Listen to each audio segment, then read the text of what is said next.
दोस्तों नमस्कार, स्वागत है आज के इस नए वीडियो में।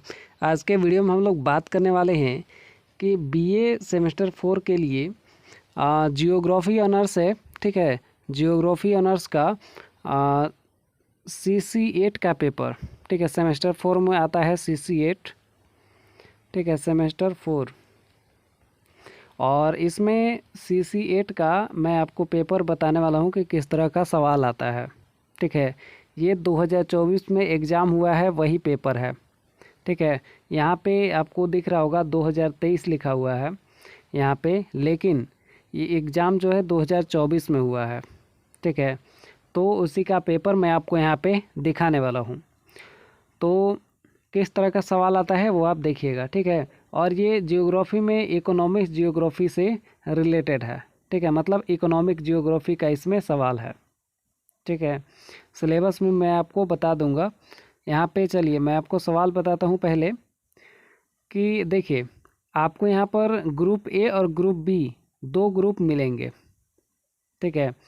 और ग्रुप ए और ग्रुप ए में आपको 10 ऑब्जेक्टिव मिलेगा, ठीक है। और 10 ऑब्जेक्टिव के साथ में यहाँ पे एक आपको सब्जेक्टिव भी मिलेगा, ठीक है। एक आपको सब्जेक्टिव मिलेगा जो कि 5 नंबर का रहेगा, ठीक है। और उसके बाद खंड बी रहेगा, ठीक है, ग्रुप बी। उसमें आपको 7 सवाल दिया रहेगा, जिसमें से आपको कि 3 सवाल करने होंगे, ठीक है। तो यहाँ पे देखिए, पहला प्रश्न है और पहले में ही यहाँ पे ABCD करके ऑप्शन दिया हुआ रहता है, ठीक है।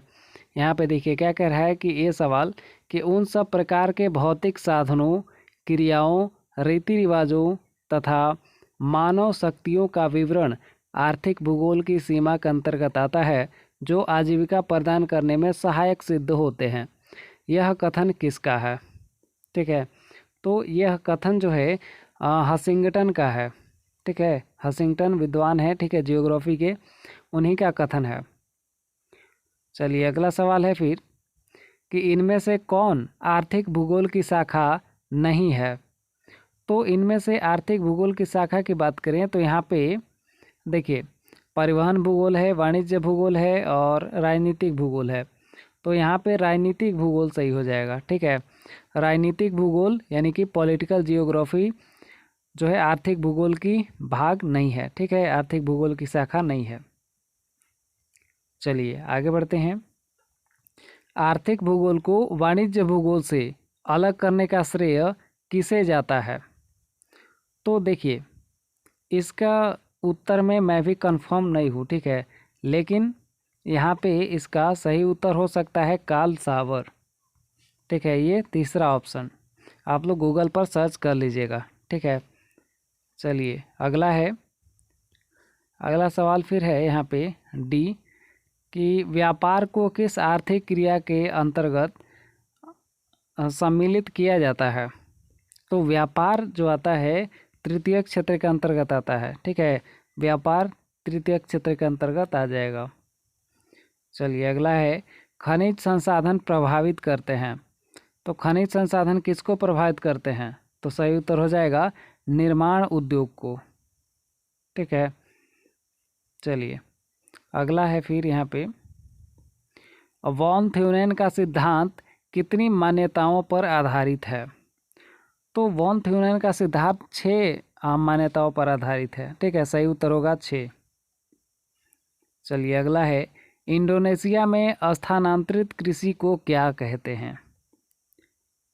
तो इंडोनेशिया में स्थानांतरित कृषि को कहा जाता है लदांग, ठीक है, लदांग कहा जाता है। चलिए अगला है फिर चीनी का सर्वाधिक उत्पादक देश। तो चीनी का सबसे ज़्यादा उत्पादन जो है ब्राज़ील में होता है, ठीक है, सबसे ज़्यादा उत्पादन ब्राज़ील में होता है। तो इसका डी ऑप्शन सही हो जाएगा, ब्राज़ील। चलिए अगला है कौन एल्युमिनियम का अयस्क है। तो एल्युमिनियम किससे बनता है, तो बॉक्साइट से बनता है, ठीक है, बॉक्साइट सही होगा। अगला है एपीकल्चर किससे संबंधित है। तो एपीकल्चर मतलब होता है मधुमक्खी पालन, ठीक है, बी कीपिंग। तो मधुमक्खी पालन को एपीकल्चर कहा जाता है। अब आता है यहाँ पे दूसरा सवाल, ठीक है। वो पहले सवाल में ही ABCD करके था, यहाँ पे दूसरा सवाल है, ये 5 नंबर का है। तो इसमें आपको लगभग 300 वर्ड में लिखना होगा आंसर, ठीक है। तो यहाँ पे पूछ रहा है कि गन्ने की कृषि के लिए आवश्यक दशाओं का वर्णन कीजिए। तो गन्ने की खेती करने के लिए जो आवश्यक दशाएं हैं उसको आपको यहाँ पे लिखना होगा, ठीक है। चलिए मैं आपको केवल सवाल बताऊंगा, ठीक है। इन सब का आंसर मैं आपको जो है नहीं बता पाऊंगा, ठीक है। यहाँ पे देखिए अगला इसी में अथवा करके प्रश्न था कि पतन के विकास को प्रभावित करने वाले कारकों को लिखें। तो पतन के विकास को प्रभावित करने वाले कारक आपको यहाँ पे बताना है, ठीक है। पोर्ट जो होते हैं, पोर्ट बंदरगाह। अगला है खंड ब, ठीक है। और इसमें आपको जो है यहाँ पे कितने सवाल दिए गए हैं, देखिए 7 सवाल हैं यहाँ पे, ठीक है। 3 से लेकर 7 तक, मतलब यहाँ पे 4 सवाल हैं, ठीक है। और 4 सवाल में से आपको 3 सवाल करना है, ठीक है। नहीं नहीं 4 नहीं है, यहाँ पे 5 सवाल है, ठीक है। तो 5 सवाल में से आपको 3 सवाल करना है। तो यहाँ पे देखिए तीसरा सवाल क्या कह रहा है कि भारतीय कृषि की विशेषताओं तथा भारतीय कृषि को प्रभावित करने वाले कारकों को लिखें। तो भारतीय कृषि की विशेषताएं आपको बताना है और भारतीय कृषि को प्रभावित करने वाले कारक के बारे में आपको बताना है, ठीक है।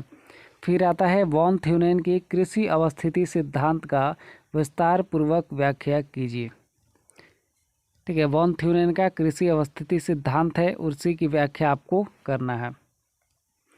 नेक्स्ट क्वेश्चन, कोयले की विभिन्न किस्मों को बताते हुए, देखिए कोयले की विभिन्न किस्मों को बताते हुए भारत में कोयला उत्पादन का वर्णन कीजिए। तो भारत में कोयला उत्पादन का वर्णन आपको करना है कि कितना कोयला उत्पादन होता है, ठीक है। कहाँ कहाँ कोयला उत्पादन होता है, कितने प्रकार का होता है, ठीक है। वो सब आपको यहाँ पे लिखना पड़ेगा।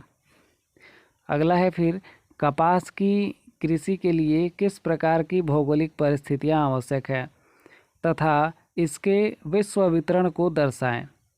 मतलब कपास की खेती करने के लिए भौगोलिक परिस्थितियाँ क्या होनी चाहिए, मतलब वर्षा कितना होना चाहिए, ठीक है। और टेम्परेचर यानी तापमान कितना होना चाहिए, पानी कितना देना होगा, ठीक है। सिंचाई कितना करना होगा, और भी बहुत सारी चीज़ें हैं, सबको आपको लिखना होगा, ठीक है। और इसके विश्व वितरण को बताना है, मतलब कि पूरे वर्ल्ड में, ठीक है, पूरे वर्ल्ड में कहाँ कहाँ पर कपास उगाया जाता है, ये सब आपको यहाँ पे लिखना पड़ेगा।